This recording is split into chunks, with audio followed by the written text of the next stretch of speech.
We just need to, there is something in working together, number one, like you said, because you can scale and you can solve bigger problems by working together. And then when you do truly help, then the feeling you get on the back of that, there's nothing that compares to it. There's nothing that compares to that. I'm sure that's what you feel when you help people. Yeah, you get it's a higher purpose, right? You're working for something that's beyond you. And that's why I'm so glad that Dyson gave me my big break by not accepting me back, because I would have still I would have still probably been working there, making vacuum cleaners. Yeah, and you still would have been innovating. You would have been in cool things, but it's the impact, like you said, isn't it? Where do you want to have the impact? And it was that catalyst for you, isn't it, to actually push you into that kind of where am I now? And you had to obviously grow, but you did, but you didn't, and that's the rest is obviously history. And maybe that was because of this kind of early death that I had in the family, and the idea that life is very temporary and you only have a very short amount of years in your life to make real impact, and just kind of bit the bullet and just did it. And but it's really hard. I speak to people every single day that are so fed up in their jobs, but for one reason or another, they don't want to take the leap to change or anything, man. No, but you get that because stability. This is a really important word. So outside, yeah, but there's also a sense of satisfaction in complaining as well and not changing. No. There is that. But stability is very important, right? So then outside of this now, I do coaching for people, life coaching, and a very common core value across a lot of people is a sense of stability. So people who go self-employed have to earn income, have to do all these other things and be entrepreneurial. Look, it's good to do if it works. But if not, then people think, and I say to a lot of people, because I've been through that journey myself, is if you're thinking that you're going to, leave your job and then go all in and it's just going to happen, look, it might, but it's tough, man. It's really tough. Risky as fuck, man. I would not recommend it.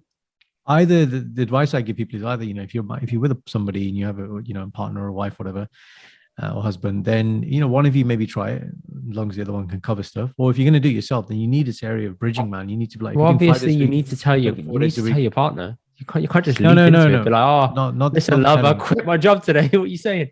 Right? Not the telling, but the planning. Like, okay, you're going to cover the bills. I'm going to try this thing. That's what I meant. Be more tactical about it. Yeah, that's right. But if you can do it yourself, you got to bridge, man. Like I always say, don't go from 0 to 100. If you're 5 days a week, go to 4 days a week, go to 3 days a week. Try things. You have to get some exposure.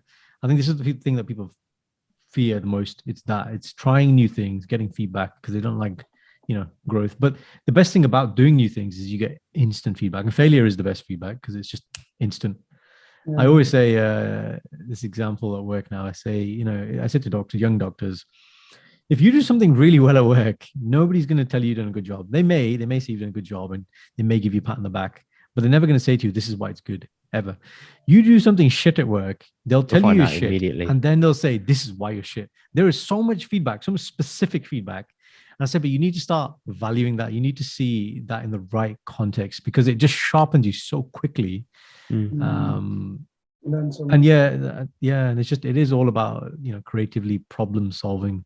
There are problems everywhere. And when I look at my problems at work now locally, it's like everyone else just seems to ignore it. And I watch people and I'm like, you complain, like Indy, they complain about the same shit. They don't want to do anything about it though. And it's just like, well, why in it? Like, why not look at this and be like, what small micro, what's the slight edge principle we can use here? What's the 1% we can improve on? And then we can compound on that and build it. Because genuinely, here's the thing, right? It takes a brave person to change the status quo and not complain and actually try and implement some change. Because you can just go ahead with it and say, oh, that's a shame, and then move on, or just go with what everybody else is saying and just fall in place. But if you stick out and do something different, that requires bravery, effort, time, and seeing it through as well. Is like, oh shit, I've said this, I have to see it through now. There is a bit of fear associated to it. So it's not as simple as just like, I'm just complaining for the sake of complaining. There's like deeper meaning behind why people actually complain. I think also I would concur with all of that. And it's if you have an idea and you're scared of moving away from Implementing. the stability. Yeah, don't like. I like the idea of hybrid, like working. Yeah. Um, it's really important. I mean, if you have a stable job and you want to try it on Saturday, don't quit your stable job to go all guns blazing. There is this kind of undercurrent on the internet, which is like hustle, hustle, hustle. Yeah, man. You need to be a serial entrepreneur, multiple businesses. The thing for our generation is passive income generation, man. Sit on an island, passive coming in from cryptocurrencies. All bullshit, man. It's all bullshit.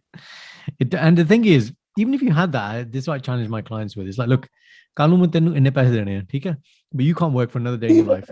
After 7 days, you blow your brains out because there's no mental stimulation. This is what we need. This the thing that preserves this thing long term, that gives you purpose, that gives your life meaning, is that, man. There has to be mental stimulation. And the thing, now when it really hit me, is, there's a movement in the UK. I don't know if, actually, it's not just the UK, across the world. It's called the FIRE movement. I don't know if you've heard of it. It's an acronym. It stands for Financially Independent, Retire Early. And there's a lot of people around the world who retire at like 35. And you go on YouTube and you can see the videos and like them going shopping and things. And a couple of years ago, I had this mindset of, okay, by 35, I'm 31 now, 35, I'm going to be out the game, passive income, just going to, do all the things I want to do, enjoy. And then I started to go towards that kind of life. I reduced my, medical, and I completely left the medicine, like I said. And there's still this void, man. I was like, this is supposed to be the end game, man. I was like, I'm supposed to be here now. Like, why am I not happy? And I knew acutely I wasn't happy. I didn't know why at that point, though. And then I kept exploring it, and I was like, it's because this is not going to give me purpose and function. I looked at people like Jeff Bezos, Warren Buffett, Richard Branson. I was like, these guys have more money than they'll ever need. Why do they keep doing what they're doing? Why do they keep innovating? Why? I was like, because they love the game. I was like, that's the answer, man. The game is everything. You can't. Yeah, and also they love money, Karen. Let's not get it twisted. No. They just love money, man. No, they don't love money because they have more money now than they'll ever need. They cannot work the rest of their life. They don't need it. There's nothing that they can't buy, Indy. They're already beyond that. They can go to space and do whatever they want to do. They love the game. The game is what they love, man. They fall in love with the problem. That's it. Yeah, exactly. That's got to be the two things I'm taking away from this podcast are jigar, and you got to love the problem, man. Yeah, right? I love the problem. That's got to be the quotes. And now, I'll just come back to touch upon your earlier things. You said life must have a, what did you say? Life must have a higher purpose. And there's something else you said as well. It gives it reason. What did you say? I was going to ask you. Do you want to have a think? And no, I've got it. Why do you think, in your opinion, why is it important to have higher purpose? Because I can only talk about it from a personal point of view. Yeah, I've been there where I've been in a corporate job, and I have woken up every single day and gone to that job, and what are you working towards? What is the end goal, right? And pension. Quite often enough, it's your life is set, right? So your typical life would be, you go to school, you get your A levels, you get a degree, then you get a job, and you get married, and then you have kids, and then grandkids, and then you die. that's your blueprint. life. The blueprint of life. Yeah. And if you're from a South Asian family, that's Standard. probably how you do it. And for me, I'm so glad that I realized very early on into my career, 3 or 4 years into my career, that this is the path that I don't want to go down by. This doesn't fit in me, and I want to help people. I want, with the space that I have, I'll probably have 40 good years in my life. I want to help as many people as I can. I want to touch lives as many people as I can, and so that when the time comes and I look back in this life, and I want to see how I've left the world, in a better place than I found it. And that's what I learned in Scouts. Leave from the age of. The age of 7. Wow, 8 years that, old. man. That's stuck People with you, say isn't it? this stuff Stuck with you. and never mean it, but you're actually living it and meaning it. But it's still resonating with you, isn't it? It's still powerful to this day. That what you learned at 7. every single day. Like how can you touch the lives of people every single day, and how can you make them happier? How can you lead this well? If tomorrow doesn't come, and you look back at the day and your life, what are you most proud of? And for me, it's creating something that's going to live beyond me and live beyond all of us, and an organization that will help millions of people live across the world. Good. Nav, my last question for you is how was it being approached by the Russell Howard Hour to obviously make this little snippet that they did for you that's obviously sent you like upper level organically to be recognized and stuff? How was that? How did that opportunity come about? And what was it like filming with them?